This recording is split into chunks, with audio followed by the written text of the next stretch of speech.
the sea remembers. It holds the outlines of old ambitions and the shadows of forgotten flames. For centuries it has watched men sail toward its horizons, drawn by greed, faith, hope, or the whisper of glory. And once, just once, a single man crossed its waters with a dream so vast it stitched the continents into conflict and altered the course of the world. This is the story of Ferdinand Magellan, a sailor, a traitor, a visionary who didn't live to finish the voyage he began, but whose footsteps led the world into an age of collision. So before we begin, find stillness. Let your body rest as softly as a ship in the tide. And if you've ever looked out over water and felt something ancient stir in your chest, this story is for you. Let's drift back to the 15th century, when the stars were the only map, and the edge of the world was just a line waiting to be crossed.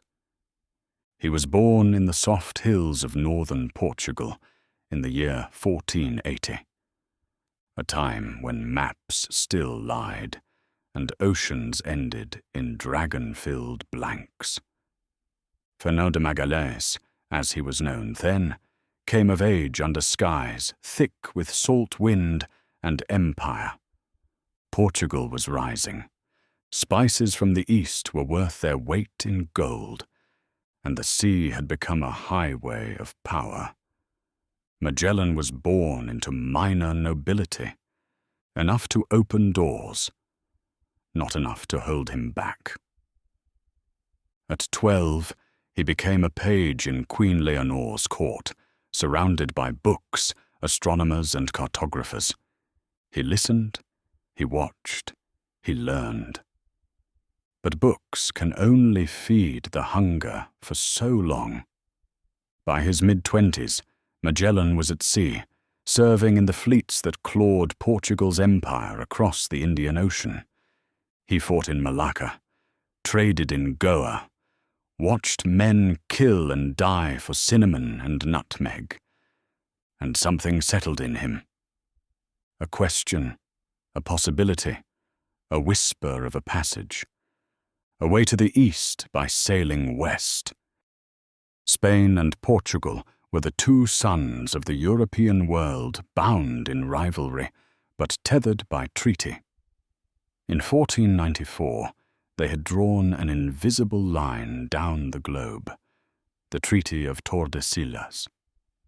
Everything west of the line would belong to Spain, everything east to Portugal. The world sliced in half. But no one truly knew how far east the Indies were. No one had measured the earth. Not really. If someone could reach the fabled Spice Islands by sailing west and prove they lay within the Spanish hemisphere, empires might crack, wars might bloom, and a sailor might change everything. But Portugal had grown weary of Magellan.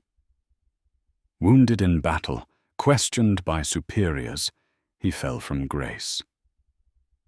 So in 1517, Magellan renounced his country and walked into Spain. A foreigner, a traitor, but also a man with a map in his mind and a promise of wealth. He told King Charles I, the teenage monarch who would soon become Holy Roman Emperor, that the Moluccas, the Spice Islands, lay within Spain's share of the world, that he could find a passage west, that he could bring back cloves, nutmeg, and proof. Charles listened and gambled. He gave Magellan 5 ships, a crew of nearly 270 men, and a mandate: find the Indies, claim them, return. What he did not know, what no one knew, was that this voyage would be the spark that lit a century of war between Spain and Portugal, and cost Magellan his life. The fleet was named the Armada de Molucca. 5 ships, Trinidad, San Antonio, Concepcion, Victoria, and Santiago. They left Seville in 1519, sliding down the Guadalquivir River and out into the Atlantic, their sails fat with ambition and secrecy. Magellan said little. He kept the true destination hidden even from his captains, most of whom were Spanish and did not trust him. They called him arrogant, said he was steering Spain into a war for Portugal's benefit. But Magellan was unmoved. His eyes were fixed west. He believed there was a strait, a passage hidden along the coast of South America, where the continent narrowed and twisted like a question mark. If he could find it, he would become the first man to link the oceans, the first to prove that Earth was not just round, but one. One globe, one ocean, one empire. But the sea had other plans. They sailed south, past Morocco's edge and the coast of Sierra Leone, where the winds shifted and the sky took on a different hue, a deepening blue that felt older somehow, as if the stars down here had been watching longer. At sea, days blur. Salt stiffens clothes, wood creaks under the weight of water and time, and men begin to wonder, not just about where they are, but who they're becoming. Some grew restless, suspicious. They were Spanish, after all, serving under a Portuguese captain with secrets. Magellan didn't share his charts, didn't explain his course. He held the map in his mind and the plan in his silence. To many of his officers, that silence was not mystery. It was betrayal. The fleet rounded the coast of Brazil, stopping near what would one day become Rio de Janeiro. The land there was lush, the air heavy with the scent of unknown fruit.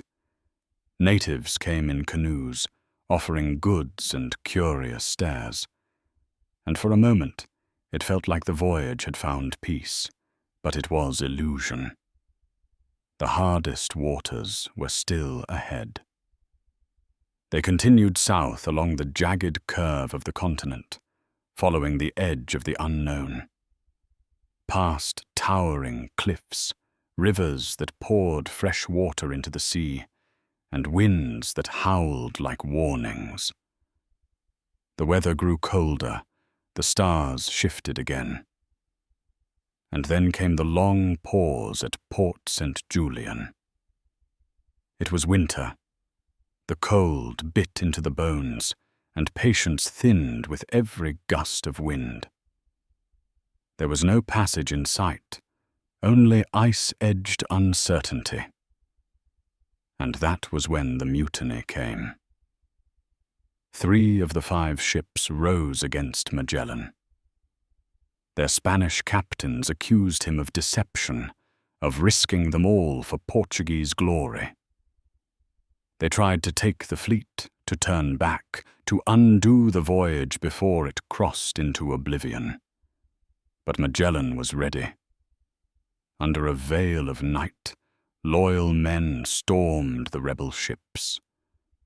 There was no glory in it, just the quiet clash of steel in frozen air, blood on decks slick with sea spray. Men who had once shared bread, now pulling blades on each other. Magellan made examples. One captain was executed, his body quartered and displayed. Another was left behind. When the fleet finally moved again, marooned on the lonely coast. He had reasserted control, but at a cost. Fear had replaced camaraderie. The men followed now not out of trust, but out of necessity. And the sea, vast and impassive, watched them drift farther into the unknown. Then, in October of 1520, a narrow mouth opened along the coast, a dark channel between towering cliffs. Windswept, cold, and treacherous Magellan named it the Strait of All Saints. We know it today as the Strait of Magellan. For 38 days, the fleet inched through it, twisting between fjords and mountains, battling currents that pulled like ghosts. One ship turned back, retreating to Spain. Its captain had seen enough, but the others pressed on. And one morning, the ocean changed. The water tasted different, the swell grew softer, and suddenly, impossibly, they were free. Open water stretched before them. Blue and endless Magellan named it the Pacific for its deceptive calm. But the men knew better. They had crossed a threshold, yes, but peace was not what waited on the other side. They had no idea how wide that ocean really was. Their maps lied, their rations dwindled, the wind seemed to carry only silence. For 3 months they saw no land, just waves that blurred the sky and sea together. Ropes turned to threads, barrels to mold. Rats became currency men gnawed on leather. Drank yellowed water, watched the stars and wondered if they were drifting off the edge of the world after all. Yet Magellan endured. He believed the Spice Islands were near, that the hardest waters were now behind them, but the sea again had its own story to tell. They saw land at last. Green ridges rising from the water, haloed in morning mist. A ribbon of hope across the Pacific. Silence, Guam was the first. But it was no haven. The islanders approached swiftly in small boats, curious and bold. They traded with the crew, brought fruit and fish. But when some items were taken from the ships, ropes, tools, a small boat, Magellan responded with force. He burned homes, seized supplies. It was quick, brutal, and left a scar, one that would echo in the choices he made again. But he had made his point. Magellan would not drift ashore as a beggar. He arrived as power. From Guam, they turned west again, and soon they saw islands scattered like stones across the sea. The Philippines, it was March of 1521. And they were near the edge of the known world. At first, it felt like salvation. They anchored near the island of Homonhon. The locals welcomed them, offered gifts, showed no signs of fear. Word of the strangers spread fast, carried from island to island by canoe and rumor. Soon, the Raja of Cebu, the largest local leader, sent for Magellan. The meeting was warm. Gifts exchanged, gestures of peace made Magellan saw more than safety here. He saw an opportunity. He was not just a sailor. He saw himself now as an emissary of empire, a soldier of faith. He offered an alliance to the local king, friendship with Spain in exchange for baptism. The Raja agreed, and with him over 2,000 islanders converted. Crosses were raised, churches planned. It was swift, symbolic. Magellan believed he was doing more than securing the trade route. He believed he was saving souls. He saw himself as chosen, and like many who believe too deeply in their mission, he began to overreach. On the nearby island of Mactan, a local chieftain named Lapu Lapu refused the offer. He would not bow, not to Spain, not to a foreign god. Magellan, convinced of his role as both navigator and divine agent, sailed to Mactan with 60 men. He wanted to show strength, to make an example. He underestimated what waited for him there. The battle came at dawn. The beach was wide, the tide shallow. The Spanish armor, heavy and rusted by months at sea, slowed their steps. The warriors of Mactan moved quickly, barefoot and sure. They fought with spears, stones, and fire-hardened blades. From the palm trees and shallow waters, they surged. Magellan held the line for as long as he could. But the tide turned. A spear struck his leg. Then another. He fell into the surf. His men retreated, and there, on a faraway beach in a land he barely understood, Ferdinand Magellan died. He was 41 years old. He would never complete the voyage he began, never see the world stitched together. But his journey was not over. Not yet. They left his body behind. There was no retrieval, no burial at sea. No cross raised, no final blessing whispered above the tide. Ferdinand Magellan, the man who had sailed halfway across the world, who had dared to imagine it whole, lay dead on a distant shore, his armor pierced, his plans unfinished. And still the ships waited. The crew stood in the echo of his absence, some stunned, others silent. Their leader was gone, but the voyage could not die with him. They had crossed the Atlantic, suffered storms, mutinies, starvation. They had found the strait, braved the Pacific, and now, with the waters of the East Indies before them, they could not turn back. The surviving captains gathered. No one truly agreed on who should command. There were divisions among the ranks, suspicions between the Spanish and the remaining Portuguese. But there was no time for rivalry. They took stock of what remained.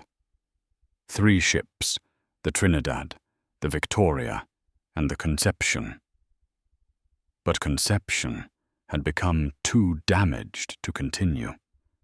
Its hull was rotten in places, its rigging frayed from salt and storm. Rather than risk another disaster, they made a decision. They stripped it of supplies, emptied its stores, then set it ablaze. It burned quietly, a soft orange wound against the pale blue sky. Timber and rope curling into ash. A ship sacrificed not to battle, but to survival.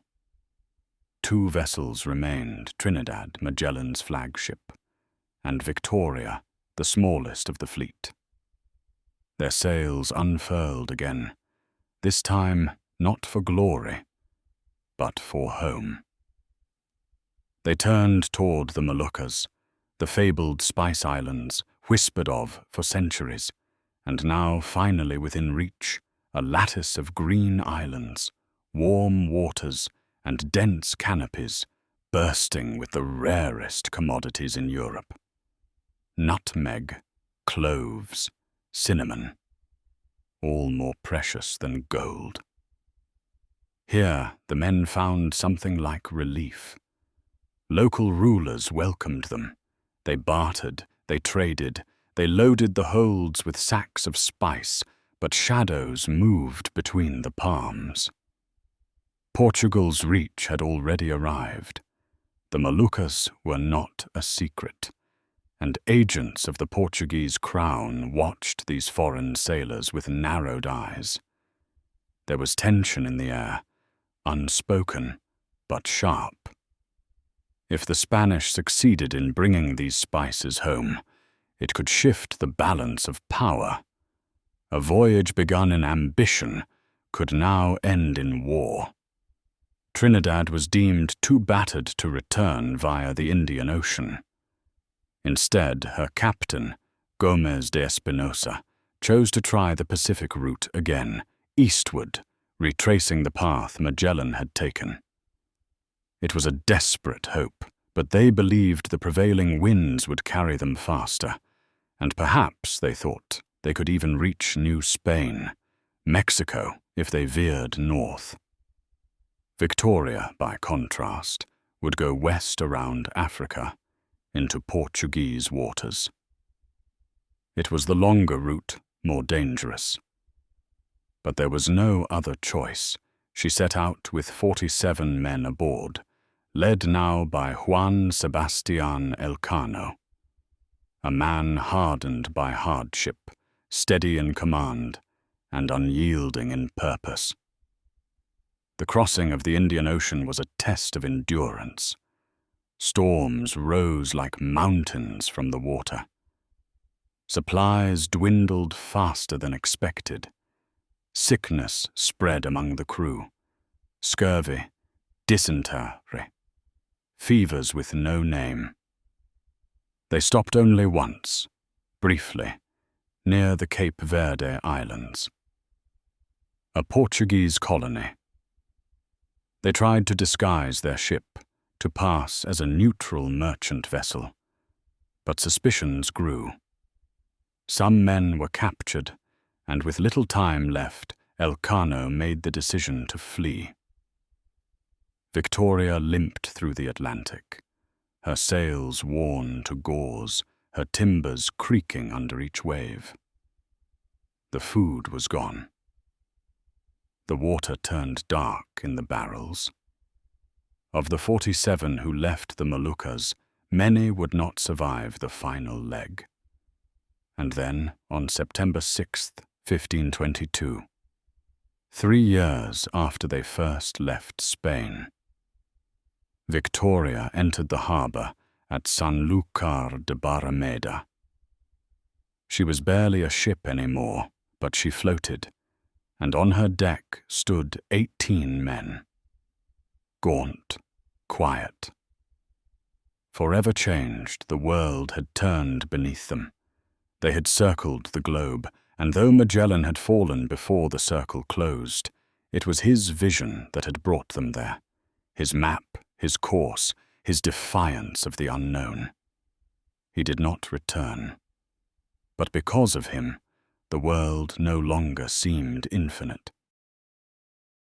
Victoria drifted into the harbour like something from another life.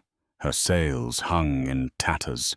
Her hull groaned with every ripple, and the men who staggered onto the Spanish shore were not the same ones who had left it 3 years before.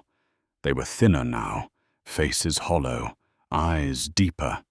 Salt and hunger had carved their skin into something timeless. They had seen the curve of the earth with their own eyes, watched the sky shift into constellations unknown, and returned, not just with spice and gold, but with proof that the planet was not endless, that oceans touched oceans, that somewhere beyond the reach of one empire was the reach of another. Juan Sebastian. Elcano wrote a letter to the king, simple and quietly profound. He said they had discovered and traversed the whole roundness of the earth, and they had. But behind that single sentence lay death, betrayal, starvation, and war. The price of their knowledge was steep. Of the 5 ships, only 1 returned. Of the nearly 270 men, only 18. And yet the voyage was hailed as a triumph. Spain rejoiced, bells rang, coins were minted. The king was pleased, but Ferdinand Magellan, the man who had envisioned it all, received no celebration. He was still, officially, a Portuguese traitor, and his name was not yet safe to speak in the courts of Spain. Over time, his story became fragmented, retold in pieces, often from the mouths of men who had doubted or betrayed him. Some called him arrogant, others brave, a man of faith or a man of ambition, a servant of God or of empire. Perhaps he was all of those things, or none of them. But what remains undisputed is this: Magellan changed the way the world was understood. Before his voyage, the planet was a map of riddles, lines drawn by guesswork, territories claimed by ink and arrogance. But after, there was a path, a route traced by wind and blood. The spice wars followed not long after Portugal, furious at Spain's intrusion into what they claimed as their eastern domain, challenged the voyage's legality. Diplomats haggled. Cartographers were pressured. And for decades, the ownership of the Spice Islands sparked skirmishes, sieges, treaties. Magellan had done more than connect continents. He had helped spark a global rivalry that would outlast kings and empires. The Treaty of Zaragoza in 1529 attempted to settle the dispute. Spain agreed to withdraw from the Moluccas in exchange for gold. But by then, the damage had been done. The idea that the world could be navigated, claimed, traded in full circles had taken root. And the race had begun. And Magellan, though long buried in a distant tide, became something else entirely, a myth, a symbol. His name stitched into maps and stars. The strait he discovered forever, bearing his name. He had not circled the globe, but his vision had. He had not seen the world as a whole, but he had dreamed it. And in that dream, he planted a seed that changed history. In time, Portugal would fall, Spain would fracture, and new empires would rise. But the ocean remained, endless, indifferent, waiting. And somewhere, in the quiet between waves, the ghost of a sailor still stares west, toward the edge of the map, toward the place where the known world ends, and the next begins. The maps changed. That was how it began. Not with parades or monuments, but with careful hands redrawing coastlines. Lines once curled in mystery began to stretch, to connect, to make sense. The Pacific, once a myth, now had boundaries. The strait that wound beneath South America, no longer imaginary. And across every updated chart, a new name was etched in the ink of consequence: Magellan. In classrooms and courts, in shipyards and churches, the story of the voyage was told again and again. Each telling softened its edges. The hunger, the fear, the dying. Forgotten by all but the ones who had lived it. And yet it shaped the world. The Spanish crown used the success to press deeper into empire, with proof that the world could be circled. Trade routes multiplied. Ships left Europe with guns and gospel, and returned with gold and silk. An age of global conquest had begun. And though Magellan was not there to see it, his shadow stretched across every dock and ledger. The Portuguese, wounded and wary, fortified their holdings in Asia. They could not afford to lose ground, not in the Moluccas, not in Goa, not in Macau. What Magellan had sparked, others now inflamed. There were new expeditions, each more daring than the last. Elcano himself led another voyage, one that ended in capture and death.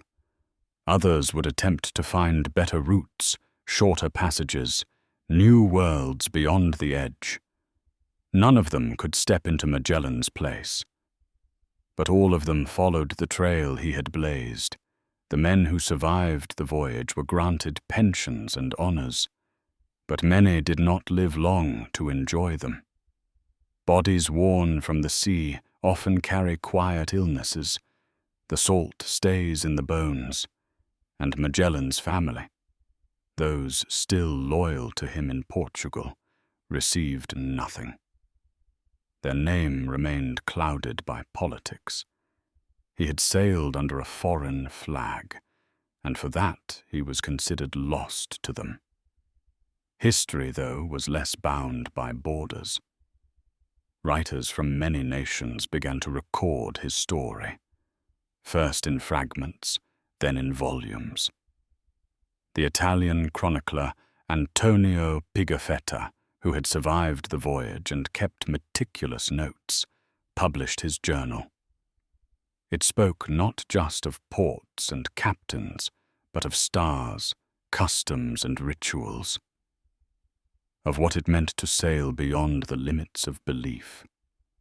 His words gave Magellan form, made him more than a commander, made him real.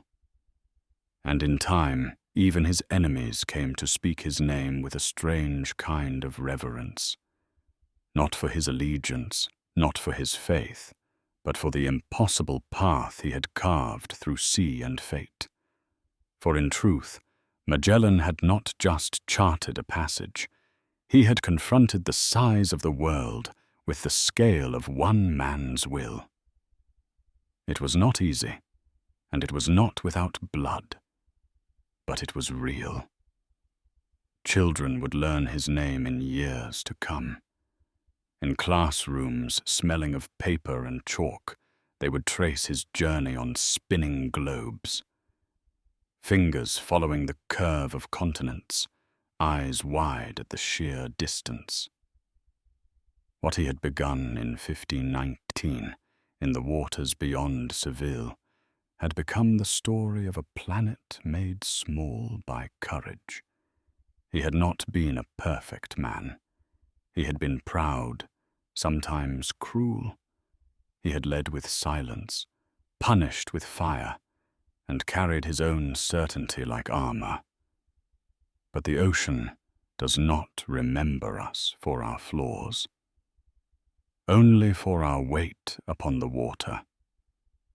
And Magellan's wake stretched across the earth. Even now, when a ship sails beneath the southern stars, when the sky reflects on the Pacific like hammered silver, his legacy lingers. In the names we use, in the maps we trust, in the knowledge that the horizon is never truly the end. It's simply the beginning of what we have yet to understand. The sea is quiet now. No cannon fire, no sails straining against the wind.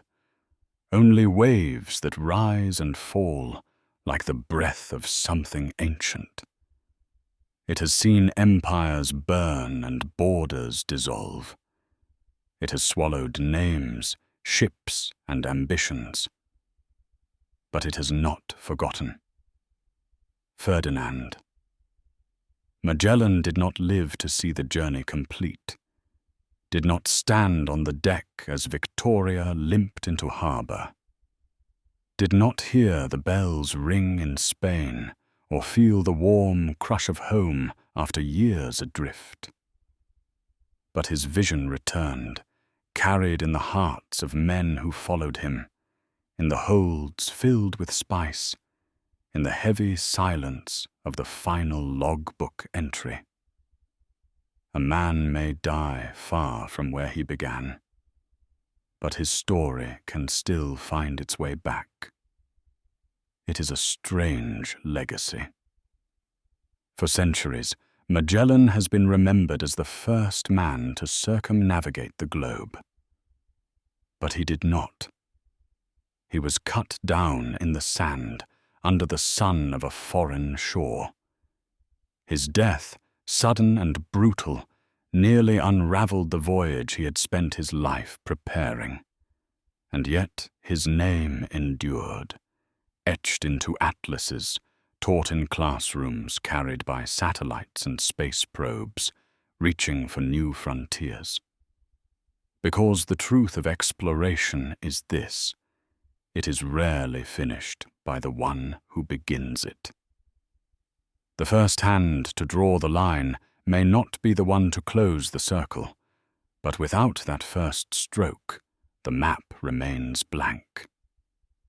Today, the Strait of Magellan remains a narrow passage between two great oceans, treacherous still, but charted now, marked with beacons and bearings. Sailors pass through in hours. What once took weeks.